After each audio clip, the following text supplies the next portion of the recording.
नमस्कार दोस्तों, मैं हूं अस्पित चौहान और आप देख रहे हैं आपका अपना यूट्यूब चैनल।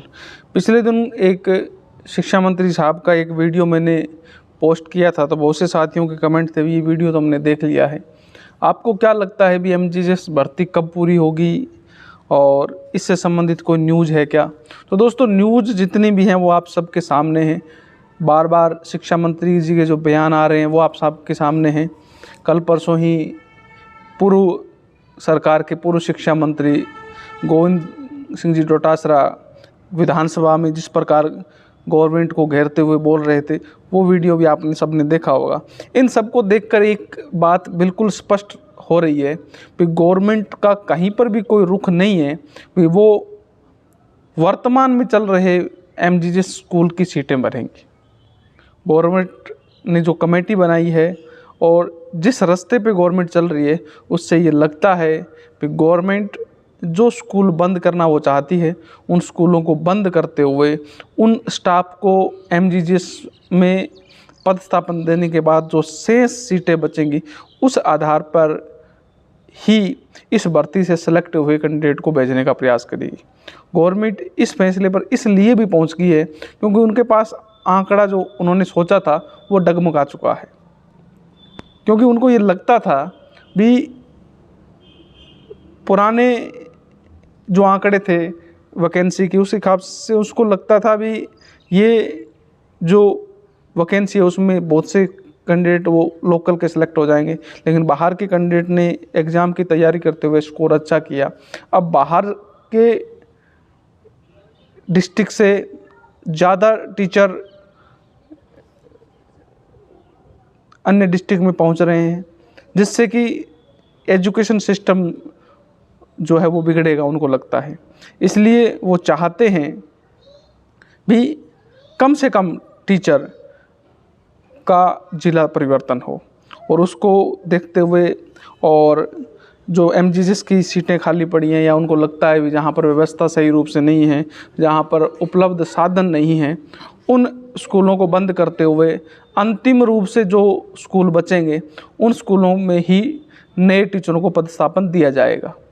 दूसरी बात, अगर ऐसा नहीं होता है, इस काम में देरी होती है, तो एक अन्य ऑप्शन ये भी हो सकता है भी जो डीओ है प्रत्येक डिस्ट्रिक्ट के, उनको ये बोल दिया जाए भी आप जो स्कूल मर्ज होने की कगार पे है, उन स्कूलों के जो स्टाफ है उनको अन्य स्कूल में पदस्थापन मानते हुए जितनी अपेक्षित सीटें हैं उस हिसाब से डाटा उपलब्ध कराएं, उस हिसाब से ही कैंडिडेट का पास किया जाए और उनको डिस्ट्रिक्ट अलॉटमेंट की जाए। तो ये मेरे को लगता है इसमें कहीं पर भी कोई गवर्नमेंट ऑफिशियल न्यूज़ नहीं है, ये सिर्फ अनुमान है और वर्तमान स्थिति को देखते हुए ये आंकड़े हैं। इसके बाद अपने बात करेंगे डीपीसी को लेकर, इसके बाद अपनी बात करेंगे एडिशनल मैटर को लेकर। डीपीसी के बाद में बारे में बात करें तो दोस्तों, आप सभी को पता है भी प्रिंसिपल की डीपीसी हो चुकी है, लेक्चरर से जो वाइस वाली है वो भी पहले डीपीसी हो चुकी थी, सेकंड ग्रेड से लेक्चरर की डीपीसी हो चुकी है, उनका काउंसलिंग प्रोग्राम हो गया है। अब जो डीपीसी बची है वो ग्रेड 3 से ग्रेड 2 की डीपीसी बची है, और गवर्नमेंट को अगर आगामी भर्तियां निकालनी हैं और इस एजुकेशन सिस्टम को सही रखना है तो उनको डीपीसी करनी पड़ेंगी। लेकिन वर्तमान में निदेशालय की बात करूं या सीएमओ की बात करूं तो वहां से जो निर्देश या जो सूचना मिल रही है उसके अकॉर्डिंग वो चाहते हैं भी हमारे को कोई मतलब नहीं है भी एडिशनल शामिल होता है या बाहर होता है, हम तो सुप्रीम कोर्ट के उस फैसले के अकॉर्डिंग ही काम करेंगे। अब सुप्रीम कोर्ट के में इस गवर्नमेंट ने अभी तक कोई सुनवाई नहीं करी है। हाँ, अधिकारी कभी भी इन मामलों में फंसना नहीं चाहता, लेकिन गवर्नमेंट जब दबाव बनाएगी, क्योंकि आप सभी को पता है इस वैकेंसी तो इन गवर्नमेंट को निकालनी पड़ेगी अगर, और गवर्नमेंट को वैकेंसी निकालने के लिए डीपीसी करनी पड़ेगी तभी सीटें खाली होंगी। तो डीपीसी तो निश्चित रूप से होगी। कई साथियों के मेरे पास मैसेज भी आ रहे हैं, एक ग्रुप बन रहा है जिसमें वो एडिशनल को बाहर करने को लेकर ग्रुप बना रहे हैं। तो वो ग्रुप पहले भी बना था, अब भी बन रहा है। सुप्रीम कोर्ट में पहले से 2 ग्रुप पहुंच चुके हैं।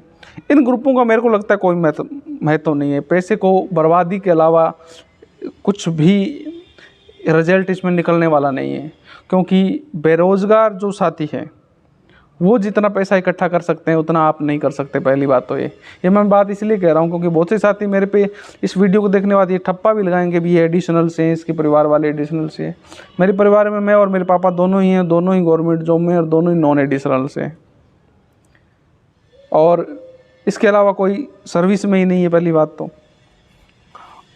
और न ही मेरा कोई साथी एडिशनल से है। सब मेरे जो फॉलोवर हैं वो एडिशनल से भी है, नॉन एडिशनल से भी है।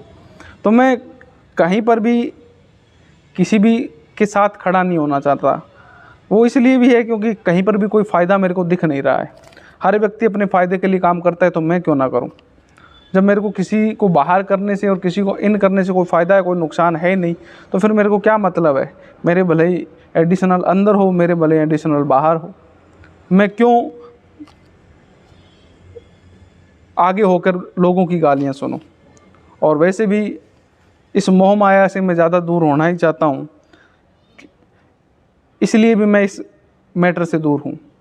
दोस्तों मैं आपको बता दूँ, डीपीसी के मैटर में भी गवर्नमेंट जब चाहेगी तभी ये मैटर सॉल्व होगा, या इसका एक पर्पस दूसरा रास्ता ये भी है भी जो भी साथी ज्वाइनिंग का इंतज़ार कर रहे हैं 2022 के एडिशनल के साथियों की मैं से बात कर रहा हूँ, जो भी एडिशनल के साथी 2022 की ज्वाइनिंग का इंतजार कर रहे हैं, वो अगर सुप्रीम कोर्ट में जाए तो शायद इसका फैसला जल्दी आ जाए।